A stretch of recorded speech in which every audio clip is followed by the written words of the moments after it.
Yeah, welcome to my little presentation. I'm Jay. I worked at the campaign for Universal Basic Income in Switzerland for about 2 years, 2.5 years, and like full-time for 9, 10 months. And yeah, I'm really honored to be here and to be invited here. And I want to start off, I prepared the presentation before coming here, but yesterday I was really touched about our discussions here, and especially the last discussion that really reminded me of our discussions in Switzerland like 5 years ago, 4 years ago. So we had really similar kind of meetings and I don't know, discussions and debates about how we want to continue, what our next steps are, and also, quite frankly, what our strategy should look like and how we want to continue. So I was really kind of had a setback to that time, and I'm trying, or I'm gonna try to, a little bit at least, take that into consideration in my presentation. So what I wanna, and that's a coincidence.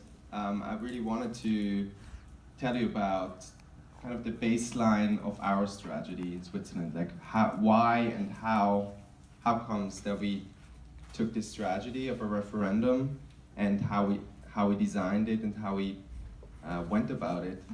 And I wanted to just share that, and maybe it has some, I don't know, so maybe it's important to talk about that because we already experienced that so long ago. So maybe I give a little hint about myself. So I have a background of comparative social policy right now. I'm studying at the European Global Institute in Basel in Switzerland. So I'm really curious about social policy in general, so also other social policies, and of course UBI in particular. My background actually is for history, but I currently work for the government in my hometown. So I don't really have time right now to work for the movement or campaigning for basic income anymore. That's sad, but that's just how it is, and I'm trying to get back to it at some other point, but right now I'm really into other things and kind of don't have enough time to talk about or to think about basic income. So what I want to talk about today is really kind of the key strategic questions that occur in every basic income movement around the world. I've been traveling a lot as well and visiting other movements or other groups. And in every case, and also in our case in Switzerland, one has to face kind of key decisions or like paths you can take and can take and or not take it not. So I'm trying to talk about that on the basis on what we experienced in Switzerland and what kind of decisions we took.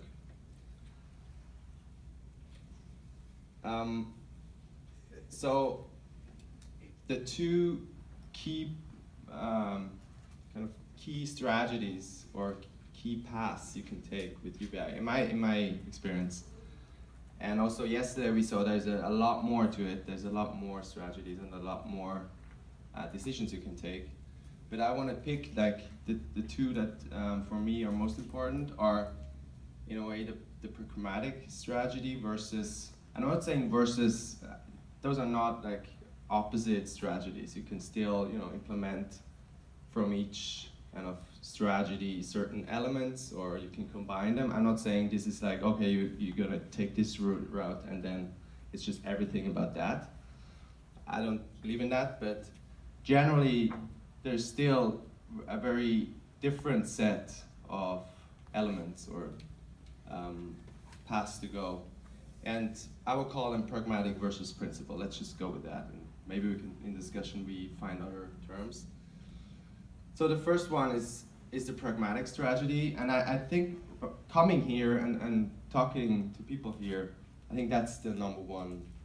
I feel that's like the US has a lot of that, like the pragmatic approach. So in this approach, it's really all about building evidence, having more numbers, having experiments, of course, and really go about or taking a path where it's all about having majorities, like having small successes, and also trying to build up partial, maybe basic incomes in that sense. So it's not about a visionary thing like the basic income is that, and we want to do that, and it has to be enough to live, and it has to have a certain standard, it has to be for everyone, universal and stuff.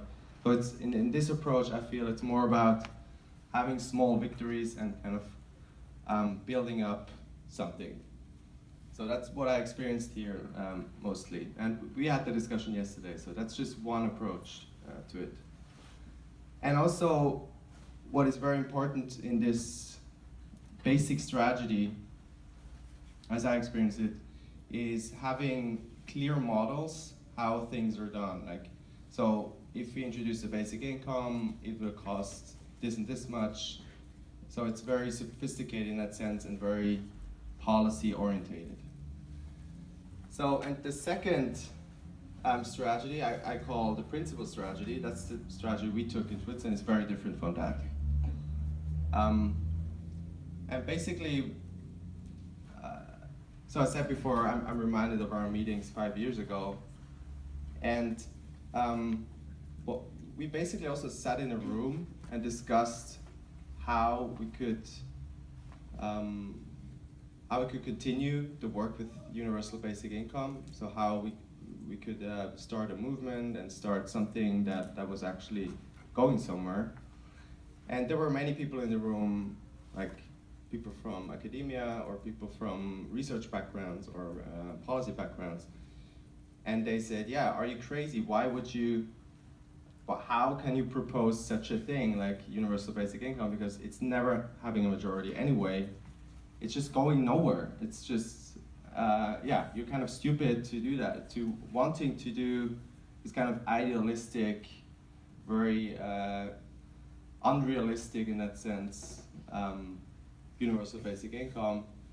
Let's just sit together and find out what is realistically having a majority in Switzerland, and then see where we can go from there, right? So a partial basic income, or maybe like a child allowance was also in the room, I remember now. Or like a carbon tax was also discussed. So we had kind of the same elements in the room. But then, I don't know how actually. I don't remember exactly how we decided. But it was strange. But after, it was really a long meeting, like, I don't know, like 2 o'clock in the night or something. And then we decided, no, let's just go for the whole thing.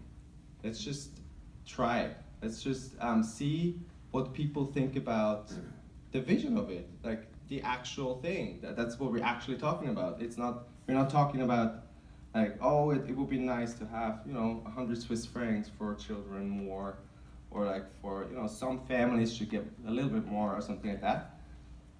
It was a really interesting moment because everybody kind of realized that the strength, like the energy, like the reason why you're in the room is the vision, of course. Why would we be here otherwise? So that was an interesting moment. I just remembered that yesterday. I wanted to share that.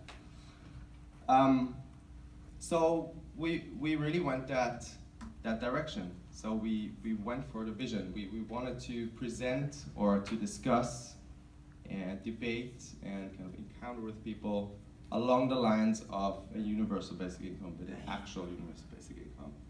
And of course, as you all know, I guess, we had we have, in Switzerland, we have direct democracy. That's kind of great. So you can actually, propose it. This is really different in other countries. And I'm not saying other countries should do the same as in Switzerland, because obviously it's just not possible in every other country. So what we did is we sit together and formulated 3 new articles for the Swiss Constitution. and that were basically just the sentences you all would write thinking about basic income. So the government introduces a basic income. The basic income should be sufficient to have a decent standard of living, and the basic income is for every legal resident within the Swiss border. So these are the three really simple cap articles we proposed. And so I want to talk a little bit about, and I don't want to take too much time actually, but I want to talk a little bit about why I would fight for this kind of strategy. Why I think we should really think about these kind of possibilities and use this kind of principle strategy. That's how I call it. And one of the main reasons is a personal reason first. So I'm not really interested in UBI as a problem solver. I don't believe in UBI as, oh, there's a problem like we have unemployment or we have poverty or something like that. And then we just use UBI as kind of the healer, or like, oh, let's take UBI and then this thing is just solved. I don't think about UBI in this sense. I don't think it's wrong. I don't think it's impossible that this is actually something that could happen, like poverty is solved, the problem of poverty with UBI. But I'm much more interested, my focus is much more on the political process. What happens if you all know that feeling. There's a conversation and you bring up UBI or somebody else. What happens if that happens in society, in a larger context?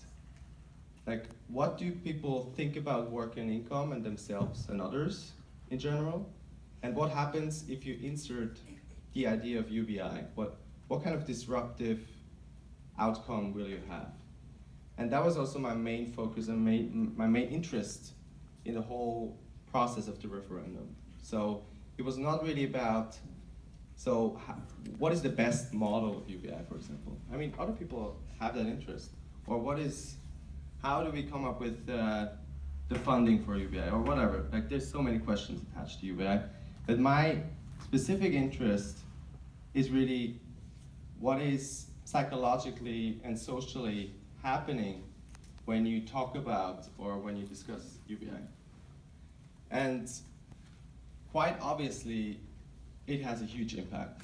I mean, I experienced it, I was really close, so I was working there for a year, so I experienced a lot of emotions, a lot of discussions, and it was really kind of intimate and very powerful at the same time. It happens a lot. That's what I experienced with UBI, proposing it to a society. And my claim is today that this principle strategy, proposing a vision, discussing a vision, that's the disruptive part of UBI in my understanding. This is truly disruptive in the sense of how do we talk to each other? What are we talking about? The disruptive moment of UBI is talking about it and is kind of discussing it and what happens next. That's kind of my major interest.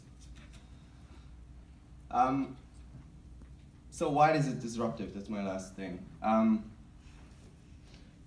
I think there is, in the Swiss case, there's three main reasons why it was disruptive. I mean, it was the #1 topic of the year in Switzerland. So there's this, at the end of the year, there's this polling, and like UBI was really a major thing people talked about, even after the referendum. So nobody was feeling nothing. Like everybody felt something. Right. Either they were really opposed, or they were saying like, yeah, these idiots with this UBI, whatever, or they were really in favor of it. So something happened with everyone. So I think first of all, what was a really good decision, and we had these conversations here multiple times, I think one of the most disruptive things about UBI is universality and unconditionality. So, like the principles of UBI itself, those are the disruptive factors of UBI. Why would you not present them? Why would you not continue with them? Those are the things that people actually touch. I mean, if we would have proposed in Switzerland, if I imagine, like, oh, we want this UBI, and it's just about, we start with like 100 Swiss francs, and then maybe eventually later there's something. I don't think anybody would have felt this way as they have felt in last year. There's just a claim, I can't prove that, but I think it's closely related to something really different from now.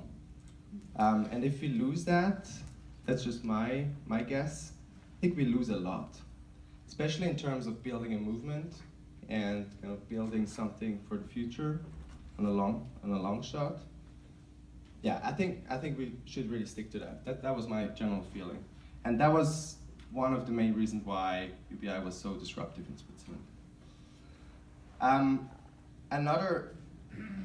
In our case, another important point was we were not affiliated with any major party, major whatever business. So it was a civic movement. So we built it really from scratch, and it was not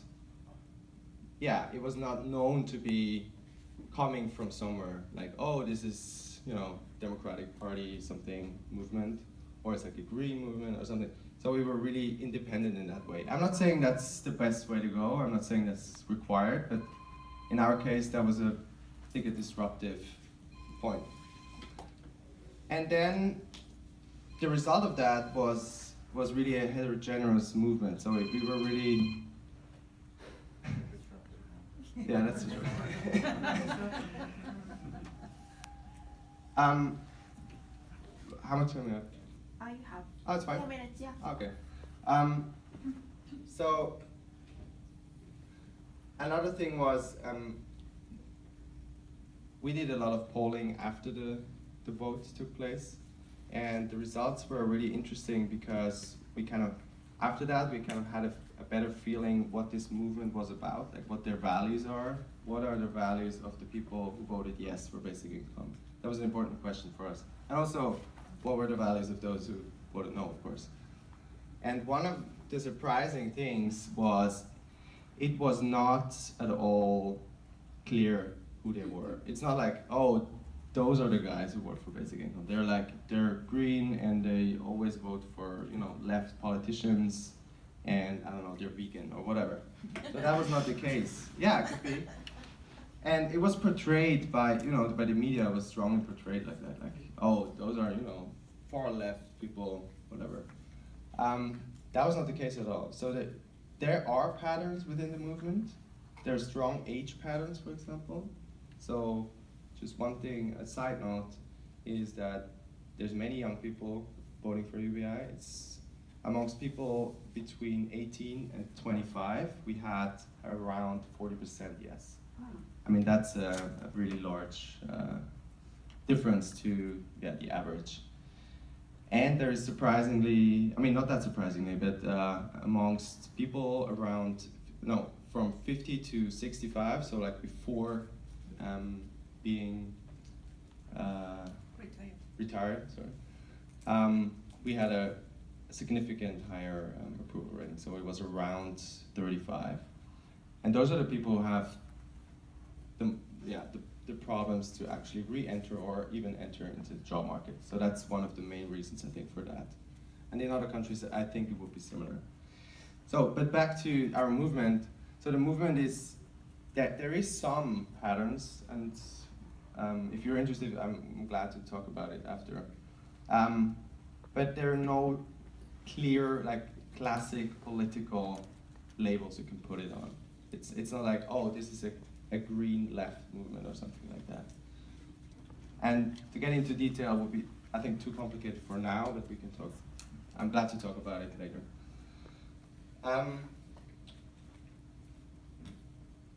Okay.